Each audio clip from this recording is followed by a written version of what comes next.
Dude, what is up, everybody? So, one of our previous videos is like a freaking rocket ship shooting straight up. We've gained over 100 subs on that one video alone. The other video, we're pulling subs in. I am so happy to have y'all on board. This is the direction that we want to go with this channel. We do all kinds of stuff from painting to bodywork to salvage. And in the past, the Comet, our race car, if you want to go check out the Comet playlist, we completely built a full-blown drag car.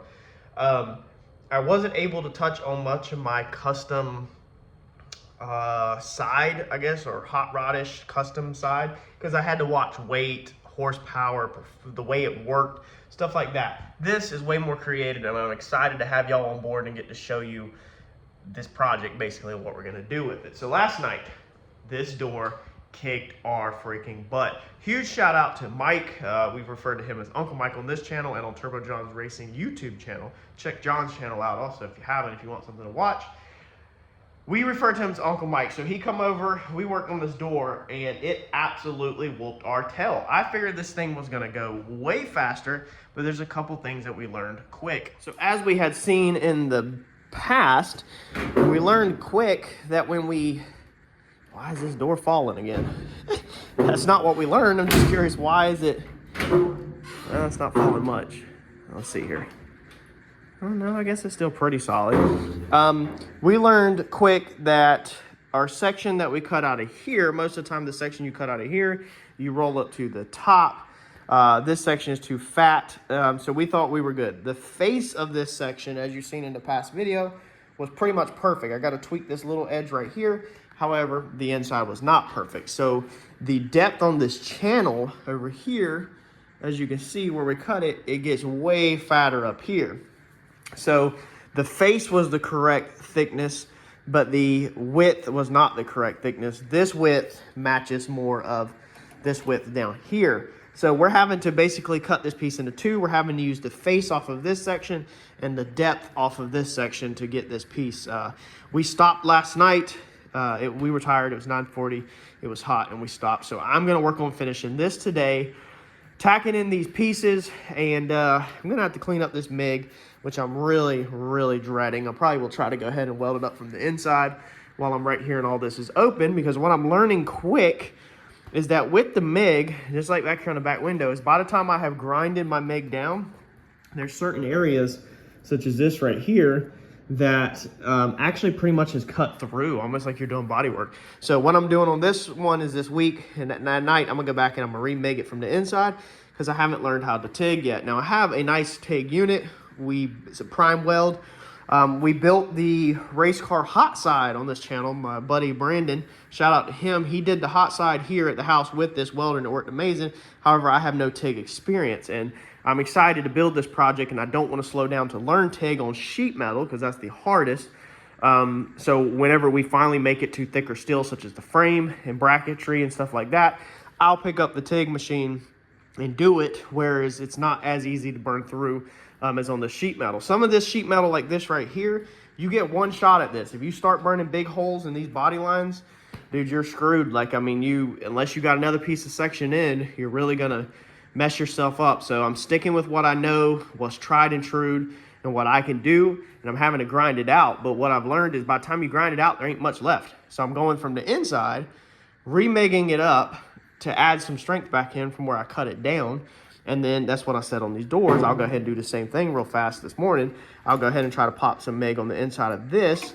That way when I grind the face down, hopefully we have plenty of strength there. And then I need to fit this section in, get it all welded out, and basically get this whole door welded out, and we can move on to our back quarter window. Now the quarter window, we are keeping in the factory location, which is freaking amazing. Look at that cut. So that's exactly where we cut it at, meaning the distance from here to your what used to be the drip rail right here, or from here to the trunk, is the exact same. We're taking it out of the center, and we're not moving the window back into the arch or nothing. We're not moving the window forward. So all we gotta do is work this top half to get this to kill in correctly, and then we'll be set. So I gotta do some cutting and some working on this. But yeah, that's the deal. So let me get at it. I got a lot to do, a lot.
took a break for a little bit. 1 hour and 30 minutes to grind out that door, then welds. Dude, welding with that MIG is brutal, but I got most of it grinded out, all back inside the lines. I don't have it flat weld or cleaned up 100%. Basically, I'm using a hard grinder, an old hard disc, and this thing gets inside like them little edges and everything perfect. This little tiny hard wheel has got a very pointed edge to it from a lot of use. It's very small, so it gets inside there really good, and I can grind on this side or this side, and I can take this and basically this edge, I can ride it just right on top of the weld, which is what I want. I don't want to take metal out of the sheet metal. I just want to knock that weld down, and then we can finish sand it out with a flat weld.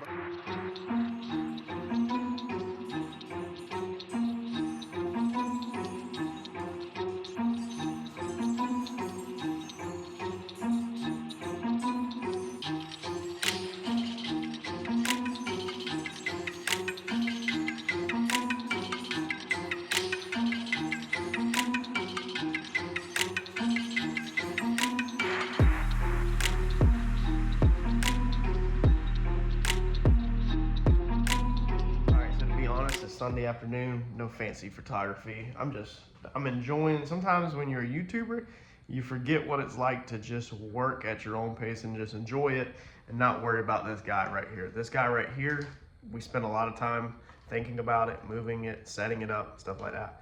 Sometimes it's nice to just sit back, but I still want to show you all the progress we're making, and watching this Chicago NASCAR race. Not my favorite NASCAR race. I'm a big NASCAR fan, but not my favorite NASCAR race. I don't really do. I like the left turns only. I don't like the right turns at all. So check this out. So I am welding up the little holes that are in the car where the trim was at. And just so you know, if you're gonna do yours also, of course you gotta clean your metal first, but then inside your holes can be dirty. So take you a drill bit, this is the same size, or a step down bit or something like that. And looks like that was not all the way to the edge. We'll see it when we grind it. And run a drill bit through it. Don't open it up too big because it's just gonna make more work on yourself, but clean it up so you can actually hit a spark. Then what you'll do is put you some piece of something flat behind it, either copper or aluminum. I've been using this piece of aluminum. It's worked really good in this door for all of this seam right here, and then this, because I've got it bent, and then I've got a 45 cut on the end where I can stick it down in there, kind of like a tire spoon, and put it right behind where I need it. And what this helps is helps your weld not blow through the back side of your panel. There's a million other ways to do it, including copper, brass, I think, well, maybe brass, aluminum. I actually have copper pipe that I brought home literally to smash and make basically like a slapper out of copper for this. But I don't want to make a bunch of noise tonight, and already have been using the aluminum. So yeah, that's a tip if you're filling trim holes on your car. All right, so I'm gonna pause this video. That was Sunday. It is now the following Saturday. So that was recorded last Sunday. It is the next Saturday. So you're jumping a week ahead. I haven't been working on this thing on weekdays, only weekends. So I've been spending a little bit more time with family and stuff on weekdays. So I need your opinion on something. So supporting it, don't exit out the video. You know, I need your opinion on something that I did mock up this past week, and that's going to be the wheels on this car. Now, before I show you the wheels, these are mock-up wheels. So these are wheels that I had laying around the shop for free.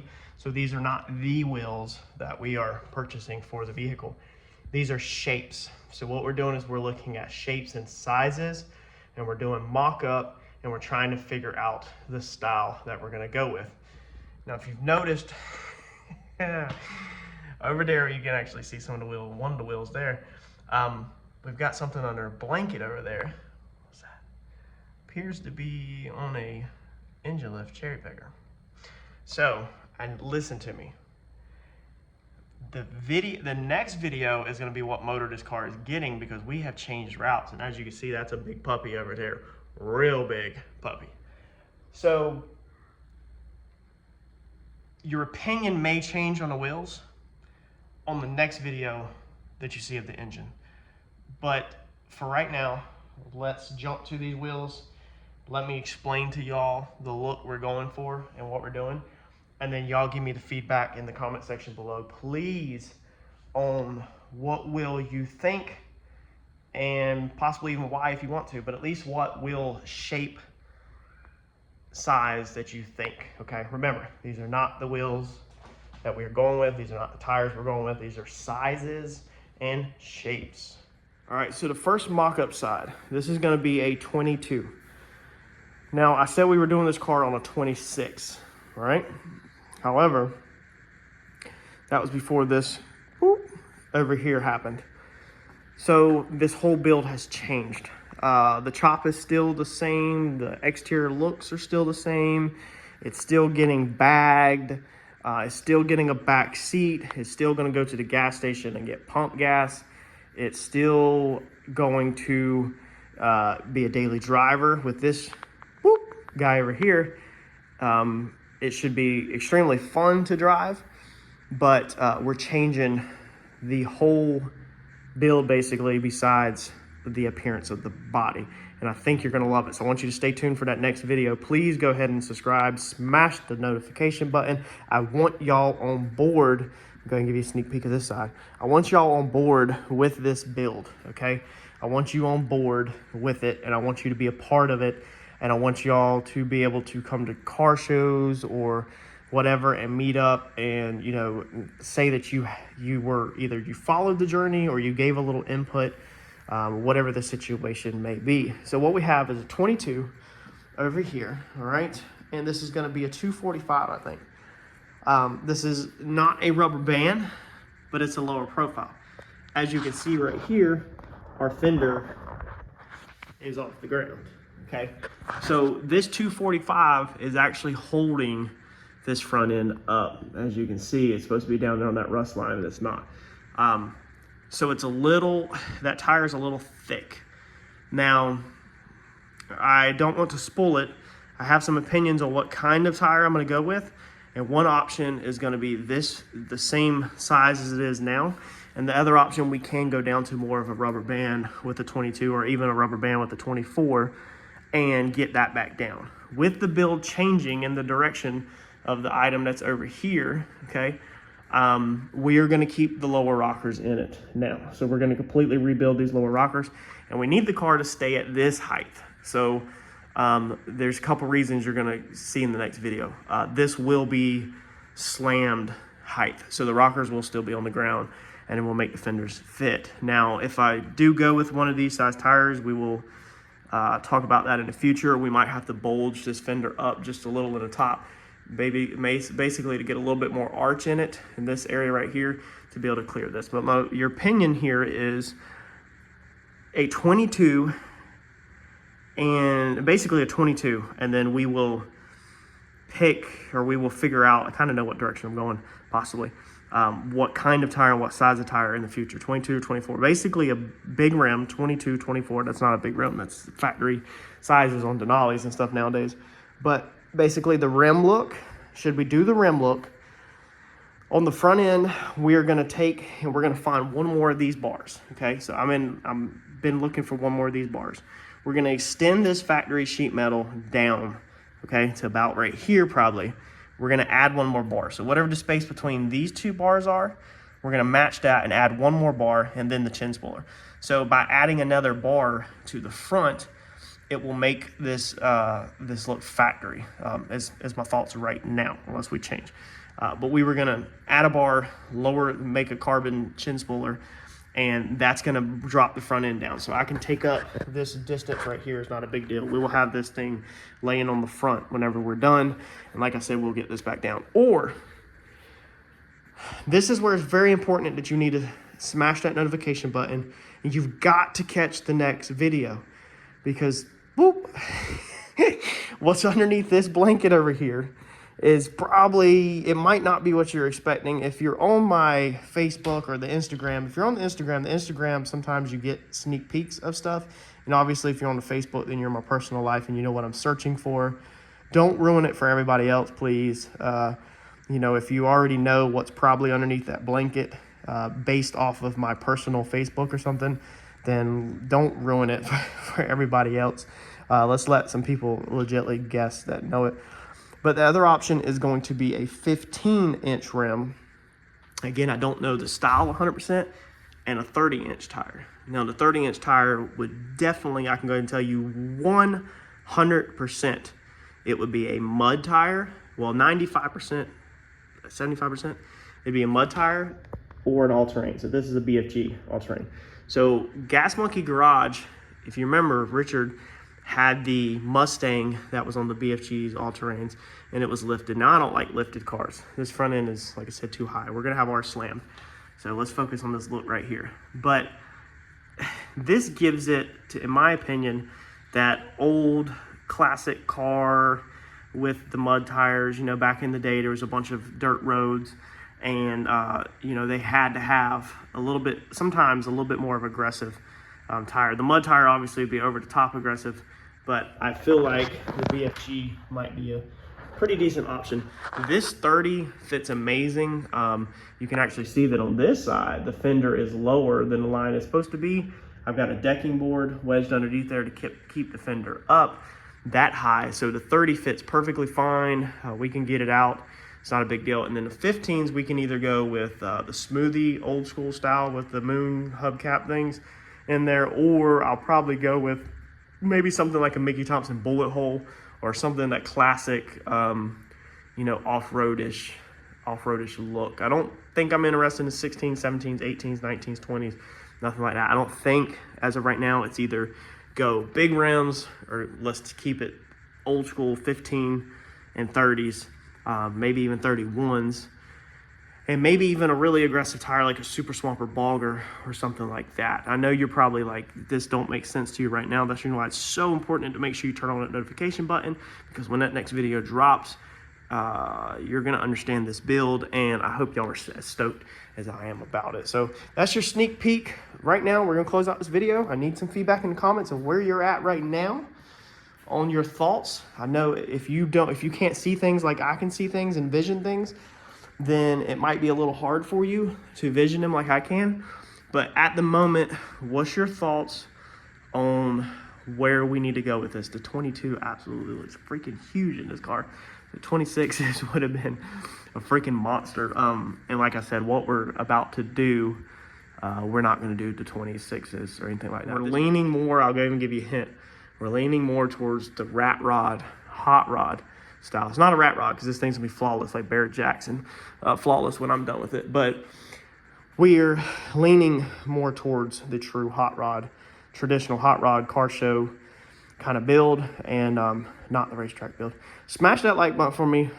Hit that subscribe button. Y'all really want to be on board with this, because I'm taking this thing big, big, big. It's my goal. Go ahead and give me your feedback in the comments below. Thanks, y'all.